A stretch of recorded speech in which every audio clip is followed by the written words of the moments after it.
Right, hey guys, and today I just want to address some of the things especially I feel are really, really important, and New World should seriously be addressing these if they want the game to ever be any better than it currently is. I'm going to pull up a little some text here that I've written on Sublime, and the background is some of my own gameplay. I'll just be playing it just to act as some white noise.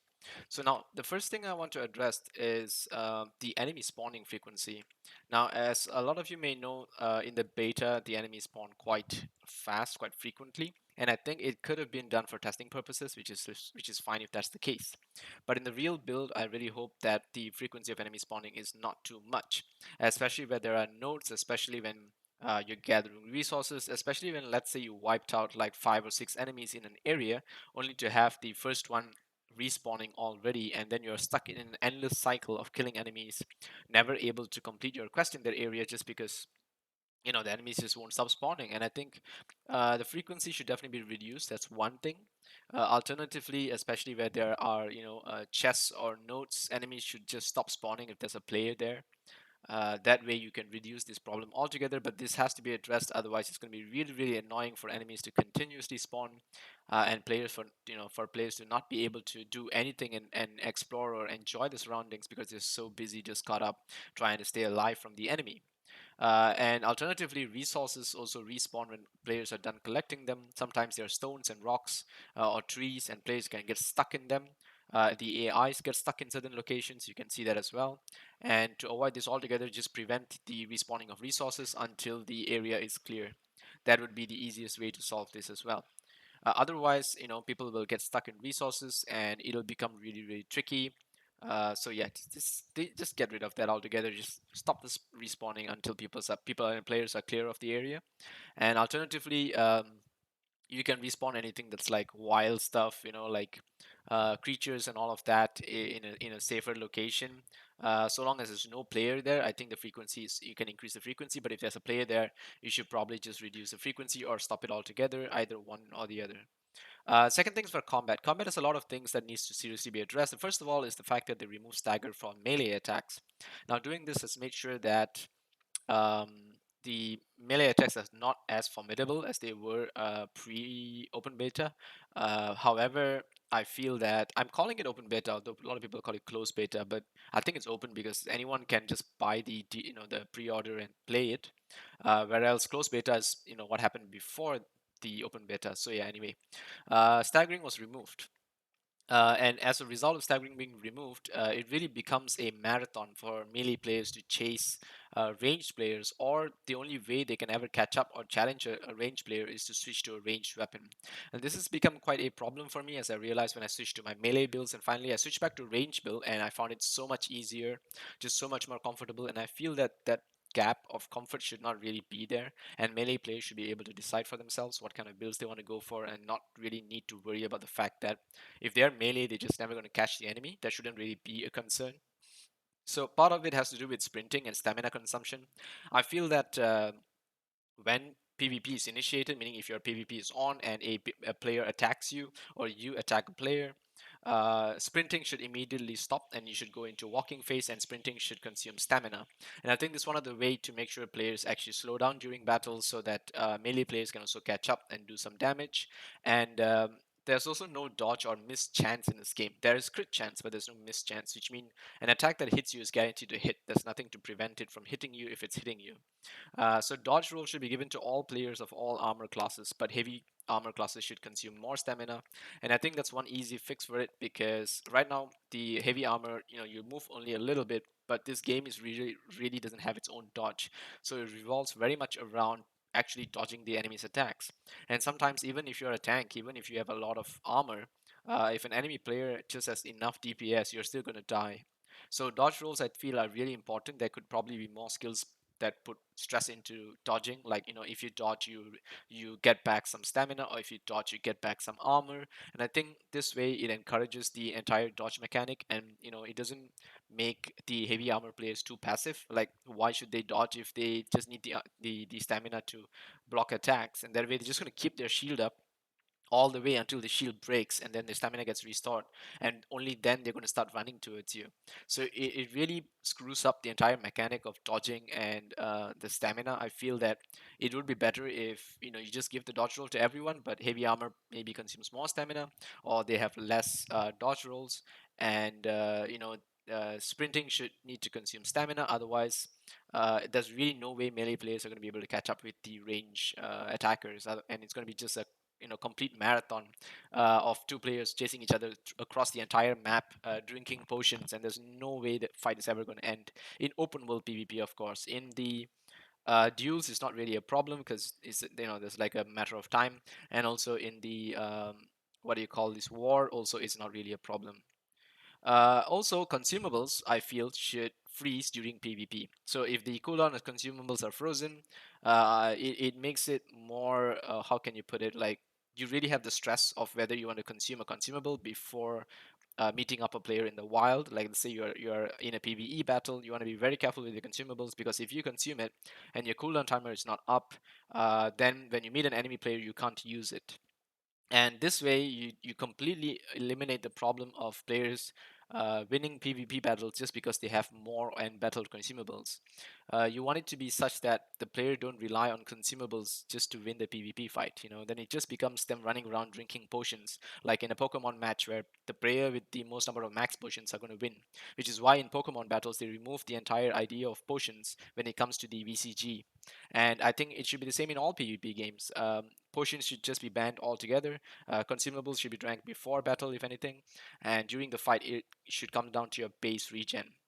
Fast travel needs to be able to be initiated from anywhere, but only to the places that players have unlocked. So, for example, if I have met a fast travel point, I can travel there from anywhere, but in order for me to initiate, I should be able to initiate from anywhere, but you can make it such that if I get interrupted by an enemy attack, it cancels the fast travel. That way I have to find a safe spot to start it. But I think allowing players to initiate from anywhere doesn't really screw up the fast travel difficulty of the game in any way. In fact, it will make put a lot of players at ease, especially when they are stuck in situations where they really need to run back a really long distance just to get back to their house, which is like across two maps, and it's just tiring. There's really no like no real gain to it because the more you look around, the more you want to loot, and you really don't have the space for it either way. So I feel that fast travel thing really needs to be fixed like ASAP. Number four, if players have higher ping than 300, 400, I think they should just not be allowed to join the server. And more servers are seriously needed because there's just a lot of clutter of players right now, and they should allow switching of server players server to server within a region so long as their ping is fine. And I think this is important because let's say a player joins server A, and let's say their region is Europe, right? Let's say they're in Europe, and Europe, let's say, has 10 servers. If they join server one, and tomorrow when they come back, server one is packed with players, their ping may be really high in server one. So they should be just allowed to carry their character to server two to continue playing and tell their friends, hey, you know what? Let's all go to server two because server one is really packed and I can't meet you all there. But right now, what's happening is all the players are forced to join server one. It's getting too heavy, and new servers are being created, but the existing server problems are not really addressed. So I feel they should be able to move their character around so long as within the same region. We're telling that European players should be able to move their characters to Asia or US, I think within Europe, but just to another server. Number five is we have crouching. We have crouching and we have prone. And I think these two things are not really being used that well. They're mostly used for just hiding in certain areas. But I feel that there should be something like stealth kills, where you can actually creep up to the enemy and stealth kill them. And enemies should have an alert mechanic. I believe that this was a thing that was initially like there was probably an idea of it because there are hints about it. Like it looks like because I have heard that this game was actually made with rumors that it was actually designed for what do you call this, survival. So it's possible that the stealth mechanic was a thing that they wanted to implement but never really went over it. And I think that it's not too late. They can still do create the mechanic for stealth kills and allow enemies to have an alert mechanism where if you're crouched they have a lesser chance of seeing you. That way you can add more perks for stealthing and stuff. It should be super cool. So instead of having those perks attached to your weapon perks, you can have another set of perks called survival perks, and survival perks can affect things like your travel speed, your consumption of materials to travel, your resource collection, your your speed out of combat when you're running around traversing the world, your what do you call this? Of course, your fishing and all these other things, but also your stealthing abilities, abilities to track certain enemies and track certain resources. I think that would be super cool to have just one skill tree just for survival, and players can specialize in that. Number six, no minimap is really nice. I feel that it actually encourages you to look at the world a lot more, to explore things a lot more, to be more on the alert.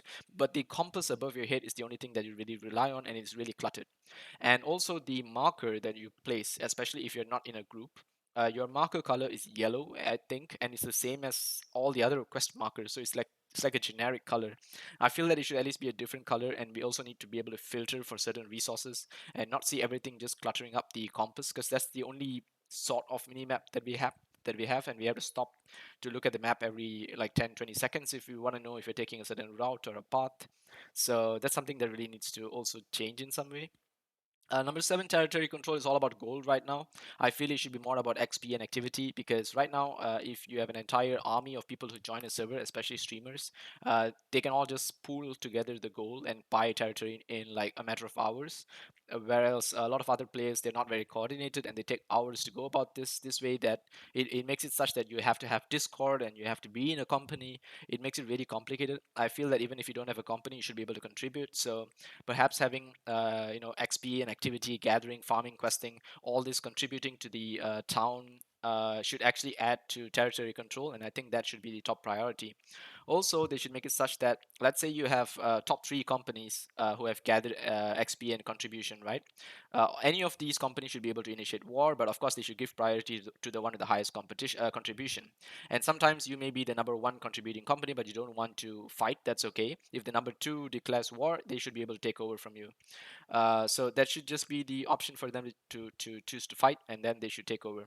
Also, losing factions have to pay higher taxes and they have no real incentive in having lost. So I feel that they need to at least have PvP buffs, not PvE buffs. Don't get me wrong. I don't want them to have PvE buffs for them to do whatever they want, but PvP buffs so that they get more XP from PvP contributions, and also perhaps more damage done, or at least a lesser damage received buff, so that they can do a little bit better in PvP. This will encourage the weaker factions also to have a way and have a better chance. And let's say you are the last faction. Let's say you're not in the top two. Unfortunately, you picked the weakest faction, number three. You should have even more of a buff than the top two factions, so that you can fight up against them. And I think this is implemented in a bunch of RPGs that I've played, where if you're in the losing side, you actually have some bonus XP, so that you can at least have a fighting chance to do better. And that way it encourages people to actually not be afraid of being in the losing faction and just join their friends and have fun, because they know that they have buffs and they have a chance of fighting, and that way you encourage more competition. So that's another thing. Number nine is resource locations, and as I said, you need a better filter for sure, but you also need a better filter in general for specific resources. Right now, resource gathering is a very important thing. It's all the thing, it's all that comes to when it comes to leveling and the quest board. And right now, players all have to open up a third-party app just to look for certain things. You should just keep it in your game. Just keep the filters for strawberries or certain herbs, or carrots or potatoes or tomatoes or whatever, and let them just filter it and at least see which region it's in, so they can go there and look for it. It doesn't have to be a specific place, but at least you can tell them it's in this farm, so that they can go to that specific farm and look around. Just like how you have for the collect notes and whatever, you don't put the exact point where the notes are, but you tell them that it's in this location, so they can just search for it, and it will smoothen the process instead of players needing to drop that quest altogether because it's just too tiring, and they just find another quest. I feel they should just let them explore by also using the map and also just looking around. A combination of these two will feel a lot better. The last one is proximity chat. Seriously needs a filter. There are players who you go around just shouting foul words, and sometimes it's not good if you're streaming or if you're recording anything. And if they're playing any music, you're going to be hit with a copyright because they were just playing some song that YouTube detected or Twitch detected, and you're going to get banned for because some other guy streamed some music through his microphone. So I think these are the major things that CSC needs to be addressed. And on top of this are the very obvious things of bugs, being stuck, NPCs lagging, lack of certain variety, and all those things are pretty obvious. But these are the things that are very unique to this game that seriously needs to be addressed. So I thought I'd point this out. These are the top 10 things. There are so many others actually. I'm pretty sure that other players would have pointed out way more important things that I did, but these are what I feel really occurred to me. And I can't really talk about the end game as I said before, but probably once the live version drops, we'll see what are the changes made, and then we can pick up from there. See you guys in the next one. Take care.